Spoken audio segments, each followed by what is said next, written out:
محمد مرسي. عاشت مصر منذ الانقلاب العسكري الذي نفذه المشير عبد الفتاح السيسي عام 2013 على وقع الفوضى والانفلات الأمني. خلاف ما كان يبث من قبل، تفاجأ المغاربة مع بدء العام الجديد وبدون مناسبة ببث قنوات التلفزيون الرسمي تقارير مطولة في نشراتها الإخبارية عن الانقلاب العسكري في مصر وآثاره السياسية والاقتصادية على البلاد. يوم غير مسبوق في ذاكرة الشعب المصري، ففي ذلك اليوم قام الجيش بانقلاب عسكري تحت قيادة عبد الفتاح السيسي وعزل الرئيس المنتخب محمد مرسي. إضافة إلى تكرار رفض الانقلاب أكثر من 10 مرات، تطرق التقريران إلى مذبحتي رابعة العدوية والنهضة وما أعقبهما من اعتقالات وتنكيل طال الآلاف من أنصار الرئيس المعزول محمد مرسي الذي اعتبروه ما زال الرئيس الشرعي لمصر. المفارقة أن هذا التغير المفاجئ في خطاب الإعلام المغربي يأتي بعد وقت طويل من اعتراف المغرب رسميا بنظام السيسي، كما أنه كان أول المهنئين بوصول السيسي إلى الحكم.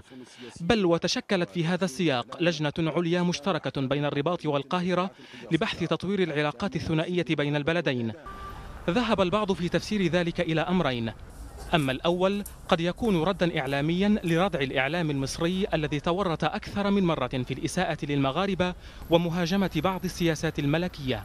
إذا كانت الجمهورية المصرية تسمح لنفسها أن تتحدث من خلال إعلامها الرسمي بمس الثوابت المغربية كالمؤسسة الملكية ومواضيع أخرى أو الوحدة الترابية للمملكة المغربية، فلتكن على يقين بأن المغاربة لن يسكتوا لها على مثل هذه التجاوزات. ثاني الفرضيات استندت على أساس العلاقات المتوترة بين المغرب والجزائر. ينضاف إلى هذا الزيارة الأولى التي قام بها السيسي إلى الجزائر وكان مؤشر على التحول، ثم يمكن أن نضيف إلى هذا المعطى إدخال مسألة الصحراء في هذا المنحى والتي يمكن أن تكون قد أثرت بشكل كبير. إذاعة التقارير في سياق حصاد 2014 رغم أنها تناولت فقط أحداث 2013 أثارت مزيدا من التساؤلات عن الأسباب الحقيقية التي غيرت الخطاب الرسمي في هذا التوقيت، ويبقى المغرب وحده من لديه الإجابة الحاسمة. المغرب الخناقة اللي موجودة على هجوم من إعلام مصري لم يحدث، من إعلام مصري لم يحدث. قال لك إن الإعلام المصري هاجم جلالة الملك محمد ملك المغرب هجوما عنيفا لأنه راح تركيا، ولم يحدث. فراحت طالعة جهات في المغرب على طول بتهاجم مصر وبتهاجم السيسي، وحصلت المعركة.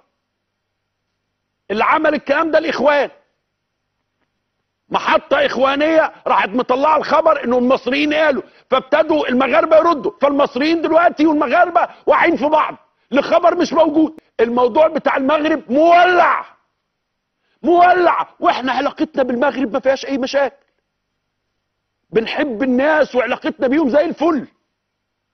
وراحوا مورطين كمان المغرب في مشكلة مع الام بي سي واحدى الاعلاميات المصريات في الام بي سي، وحدوته كبيرة. نحن نحب المغرب والله العظيم ثلاثة. انا مش فاهم في حد عايز علاقتنا، وبعدين ما عندناش خلاف مع المغرب وما عندناش شيء، يعني طول عمرنا علاقتنا من الملك الحسن قبل كده محبة للفن المصري وعبد الحليم حافظ ودعم للحكم في المغرب وكل شيء، وعلاقات سياحية ومستثمرين مصريين راحوا استفادوا من المنح بتاعة الملك محمد في تقديم الأرض للسياحة، وراحوا عملوا استثمارات مستثمرين مصريين كبار. ففجأة بقت خناقة بأفظع الألفاظ، ودخلت كمان الخناقة دلوقتي مع الإمارات، مع اللي هو ضحي خلفان، فريد ضحي خلفان، خناقة برضه، وإنه قال وإنه عاد، والدنيا مولعة.